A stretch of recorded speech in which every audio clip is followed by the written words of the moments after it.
Türkiye'ye uygulanan ihracat kısıtları. Yani bu kısıtlamalar yalnızca ülkemizi değil, aynı zamanda da Euro-Atlantik, Avrupa-Atlantik güvenliğini de zayıflattığını herkesin görmesini istedik. Yani adeta ayağımıza kurşun sıkıyoruz. Ve bu iş müttefiklik ruhuyla bağdaşmıyor. Biz NATO'ya olan taahhütlerimizi bugüne kadar olduğu gibi aksaksız 70 yılda yerine getirdik. Bundan sonra da getirmeye, bu tabii çerçevede de milli hak ve menfaatlerimizi de korumaya devam edeceğimizi çok açık ve net bir şekilde ortaya koyduk. Biz Türkiye olarak NATO'nun güvenliğinin merkezinde değerlerini ve sorumluluklarını paylaşan aktif ve yapıcı bir üyesiyiz.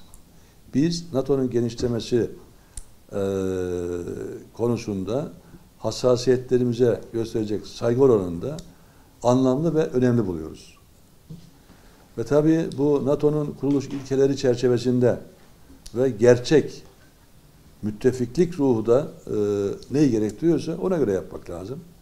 NATO hepinizin bildiği gibi hani tekrarında fayda var. Efendim, bir güvenlik örgütü.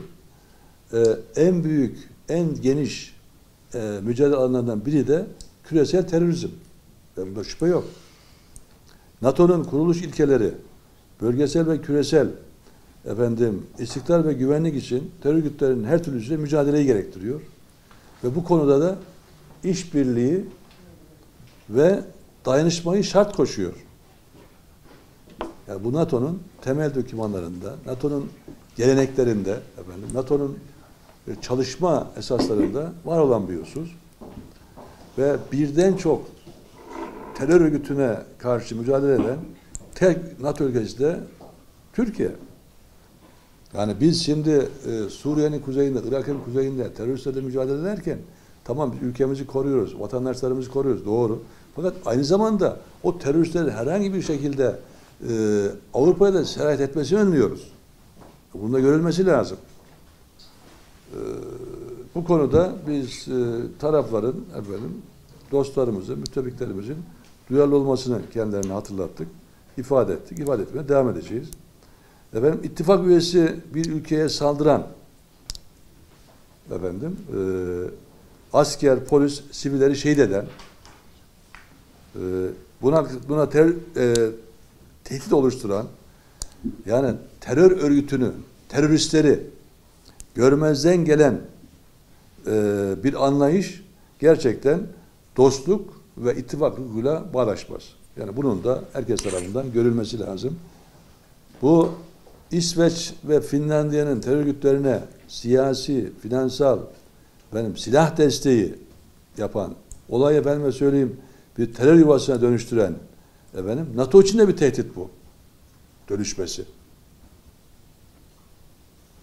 Yani burada şimdi Irak'ın kuzeyinde, Suriye'nin kuzeyinde terörist aktivitelerinde bulunan teröristlerin bizim orada vatandaşımızı, askerlerimizi, güvenlik güçlerimizi şehit ettikten sonra kaçıp buraya bir sığınak olarak bu ülkelerde kalması kabul edilebilir mi? Böyle bir şey olabilir mi? Bu ittifaklık ruhuna sığar mı?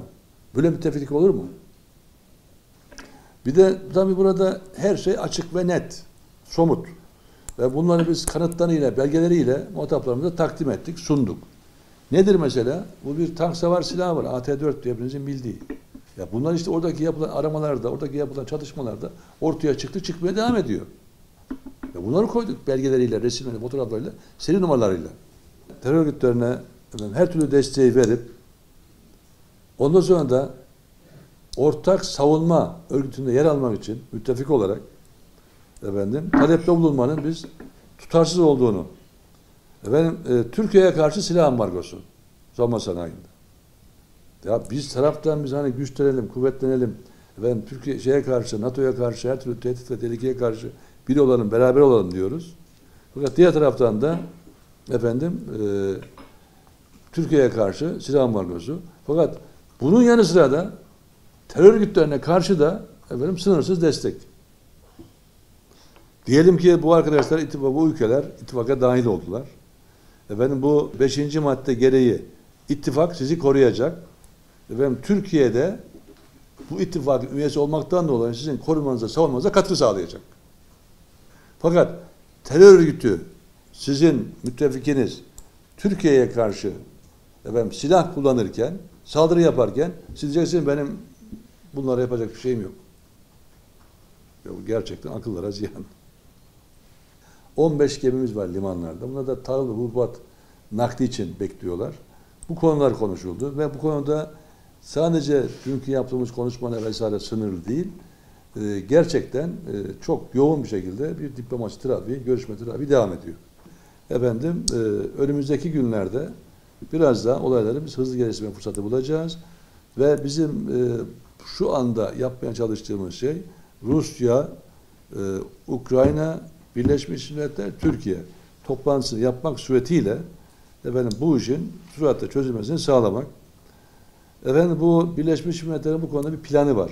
Bize dağıttı, bizlere verdi. Bu plan konusunda tarafların büyük ölçüde mutabık olduğunda memnuniyetle müşahede ediyoruz. Ve biz bu çalışmanın kullanılabileceğini, uygulanabileceğini, belki bazı ufak tefek değişiklikler olabilir ama kullanılabilir diyoruz. Bir de bütün bunları yaparken en hassas konu, hiç aklımızdan çıkaramayacağımız konu Montreux Konvensiyonu'nun herhangi bir şekilde aşındırılmaması. Dolayısıyla bizim şu NATO içinde müttefik olduğumuz, komşu olduğumuz, uluslararası hukuk içinde sorunlarımızı diplomatik yollarla çözebileceğimizi, bu konuda birbirimize karşılıklı saygılı olacağımızı, beraber ve bir olursak bu zenginlikten daha iyi faydalanabileceğimizi, bunun da ülkelerimizin güvenliğine, refahına olumlu yansıyacağını kabulle çalışmalarımızı yaparsak bunun çok daha iyi olacağını, çok seçilmiş bir dil, çok nazik, çok diplomatik, çok gerçekçi, kimseyi tahrik etmeden, aşağılamadan bir briefing verdik.